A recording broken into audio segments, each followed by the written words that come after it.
What is happening, Australia? There is a changing face in Australia and it scares the hell out of me. Does it scare any of you? Am I just being paranoid? Well, I hope it is just paranoia. However, with the changing face of the UK, which has essentially become an authoritarian regime, or at least the genesis of its regime is happening right now, that capitulates to Islam and faults anyone who dares criticize the ideology by detaining independent thinkers and journalists such as Lauren Southern and Brittany Pettibone and Martin Sellner. These are definite examples of the changing face of the UK. So, is Australia on the verge of the very same future? My answer is an unfortunate yes. Let us begin with the tragic story that has made headlines here in Australia of the young boy Jalal Yasin-Naja, who was 13 years old when he was struck by a car on his way to school and killed by a mother of 7, Ayou Deng. The court, somehow, concluded that this tragic incident was an accident. A woman who hit and killed a boy in her four-wheel drive as he skateboarded to school. Why exactly are people outraged?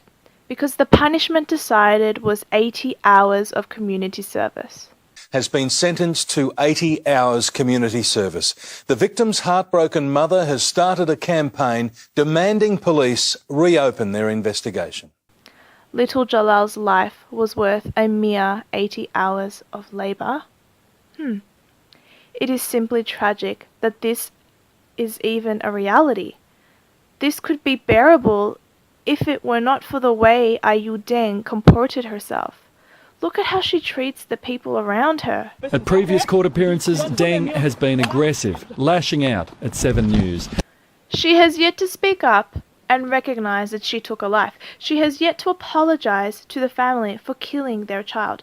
The courts ruled it an accident. Whilst this is disputable, she has not even acknowledged her negligence regarding the issue. She's never apologised to Jalal's family for what police determined was an accident. She doesn't give a crap about the rules. She doesn't give a crap about children, killing a child, how she drives, having no licence.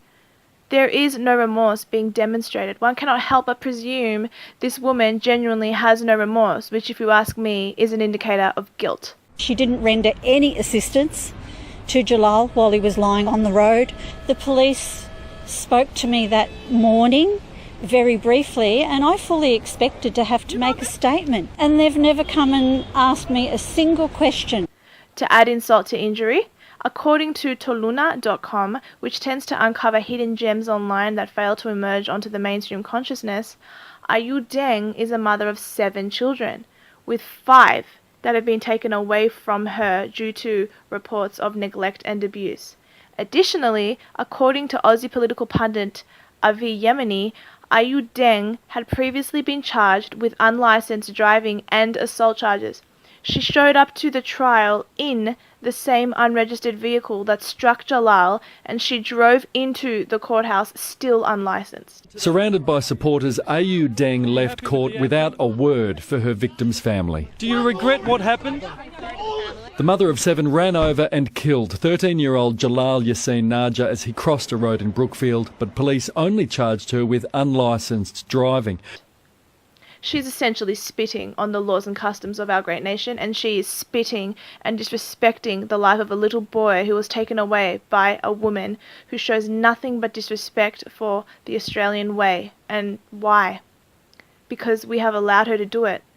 We are beginning to decline in our Australian society, and we are visually identifying people through colour. And if you are black, the default position becomes a part of a hierarchy that places black individuals as oppressed. So if I say you did something bad, I will be considered racist. So maybe we should give you a pass. And they wonder why the country is going to This is an absolute joke. This is a great segue into our next stupid moron, known by many in Australia as Yasmin Abdel-Magied. Islam, to me, is the most feminist religion. Known to many as that feminist Muslim. Yassmin is an advocate of identity politics. Her weak mind is incapable of comprehending the partition between actions and appearance. But her flawed logic, the fact that there are so very few black members of parliament somehow signifies that she is not represented because, you know, every single black person out there believes exactly the same thing she does, that Islam is the most feminist religion. Hang on a sec. Give me a sec, I need to laugh.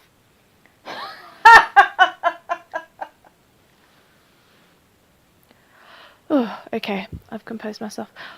Why am I discussing this piece of trash? Well, it is for a very important reason. For many years, the plight of the white South African farmer has been hidden from the mainstream, and we have not been cognizant to the unfortunate ordeal of the white minority that makes up only 8% of the population in South Africa. In case you have no idea what I'm talking about, Lauren Southern has been documenting this very subject. She is the catalyst to the conservative media now putting a voice to this very issue. Rebel Media, The Daily Wire, and Breitbart. So then why am I so angry? Why are so many others angry? Well, because Home Affairs Minister Peter Dutton philanthropically proposed the fast-tracking of visas for white South African farmers take effect.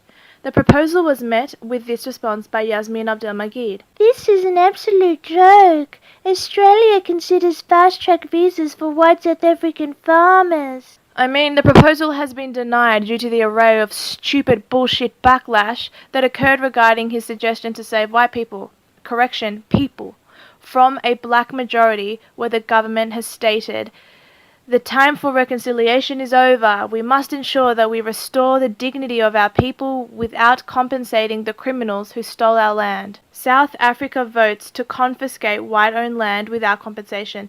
The issue with this above statement is that the land that the farmers farm has been in their families for generations. If the government continues to validate the victim mentality of such groups like the BLF, Black Lives First, it is only natural that through any means necessary they will believe their cause to be righteous and they are targeting good, God-fearing, innocent people. So it's very important to have a movement such as BLF who's going to say, we don't want your handovers. We don't want you to feel pity for us. We are coming for you and we are going to get everything that you own. It's ours. Their skin color should be irrelevant, and anyone who sees color, like Yasmine evidently does, is the true racist. Quote, "We want people who want to come here, abide by our laws, integrate into our society, work hard, not lead a life on welfare, and I think these people deserve special attention and we're certainly applying that special attention now." End quote. Dutton suggested options included the in-country persecution visa category and to bring them to Australia on humanitarian visa via referrals from others in Australia. Australia has an incredible opportunity to do some real good here. We are a continent that houses many walks of life, and white South African farmers have ideals and values that pretty much mirror the Australian way of life. Additionally, we could benefit by having real experts in agriculture and farming the land. If the only opposition one sees is the colour of their skin, your worldview is seriously flawed. This table can be found on the Australian Bureau of Statistics, where, as you can see, China, the Philippines, Vietnam, Malaysia and India are all countries that Australia grants immigration to. This particular table is the estimated resident population. According to SBS, the following table documents the exact migrants we help and from which country they come from. Please note, none are white countries and we assist them all.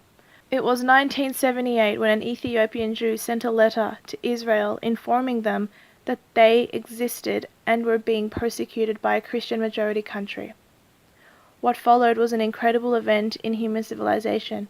It was May 24th, 1991, when Operation Solomon took place, which flew 14,000 Ethiopian Jews from Sudan to their Holy Land.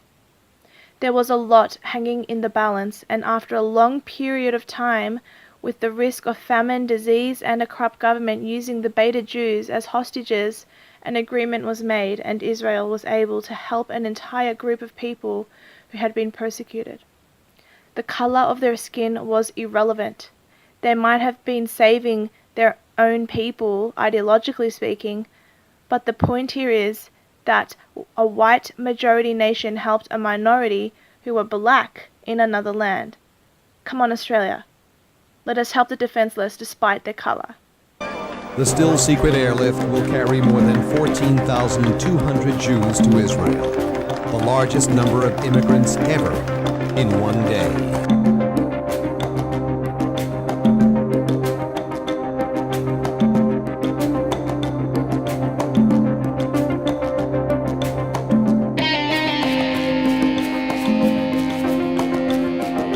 This is the last group of a Jewish community that waited for thousands of years for this moment of coming back to their country.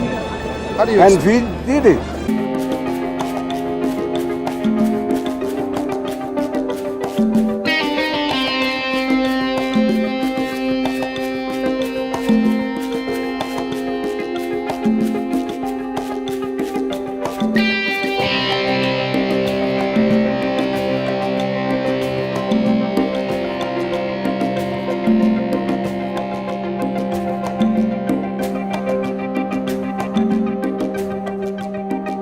If this doesn't upset you,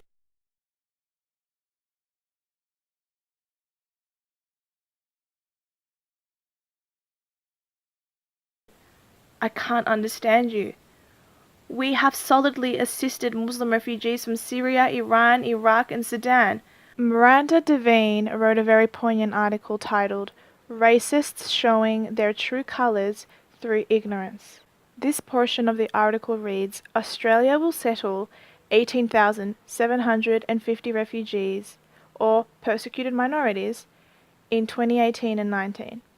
They come from Iraq, Syria, Myanmar, Afghanistan, Somalia, and other benighted countries. What's wrong with including persecuted white South African farmers? There's no rule in our refugee program that says whites and Christians need not apply, yet this is what Dutton's critics seem to want. If you don't think white South African farmers are at risk of racist genocide, you do not understand history. She's pretty much, hit the nail on the head, don't you think? Where exactly is the racism, Yassmin? Australia cannot continue to listen to the voices of the regressive left. The Australian people want white South African farmers to be helped. Look at this poll taken from ABC News Radio Poll Archive. Do you agree with Home Affairs Minister Peter Dutton that white farmers facing violence in South Africa deserve special attention from Australia? 88% vote yes. What does it mean that here in Australia we allow mothers to run over our children and only get 80 hours worth of community service as punishment for fear of being deemed as racist if we were to hand out a life sentence? Yet an entire group of people who are being eradicated and tortured, raped, mutilated, and even babies being boiled alive in water by a black faction, these white farmers would be classed as disadvantaged and a minority in their own countries and could enter Australia under the in-country persecution visa category, or bring them to Australia on humanitarian visas via referrals from others in Australia. Are we so petty that colour is the only ideal or trait of importance? Or can we do the right thing, as we have done for many other communities that required refuge in our great country, and receive it despite not being white? Where do you stand on the issue? Does colour really matter? Are white people who are being murdered and slowly eradicated really assisting in the systemic structure of racism when they are the minority, or is the systemic culture of racism completely reversed in this regard? Ask yourselves these questions.